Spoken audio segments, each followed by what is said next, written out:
సింహరాశి వారు. ఈ సింహరాశి వారికి ఈ వారంలో మొత్తం 4 గ్రహాలు అనుకూలంగా ఉన్నాయి. మంచి ఫలితాలను లాభాలను అందుకుంటారు. ఒక కార్యక్రమాన్ని దిగ్విజయంగా పూర్తి చేస్తారు. తృతీయములో తులారాశిలో చంద్ర సంచారం ఉంది. జన సహకారము, మనసుకు నచ్చే సంఘటనలు, తల్లి ఆశీస్సులు మీకు ఎంతగానో ఆనందాన్ని కలుగజేస్తాయి. తృతీయములో తులారాశిలో శుక్ర సంచారం ఉంది.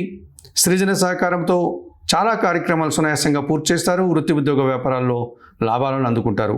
చతుర్థములో వృశ్చిక రాశిలో బుధ సంచారం వల్ల మీ మాటకు విలువ పెరుగుతుంది. స్థిరాస్తుల నుంచి లాభాలు అందుకుంటారు. వృత్తి ఉద్యోగ వ్యాపారాలన్నీ కూడా అభివృద్ధి పథంలో ముందుకు సాగుతాయి. చతుర్థములో రవి సంచరించడం వల్ల తండ్రి సహకారం బాగుంటుంది. అధికారుల అండదండలతో అభివృద్ధిని సాధిస్తారు. ప్రభుత్వం నుంచి కూడా ఒక శుభవార్తను అందుకునేటువంటి వాతావరణం ఉంది. అష్టమములో మీనరాశిలో శని సంచరిస్తున్నాడు. ఒక్క విషయంలో మీరు వెనకడుగు వేస్తారు.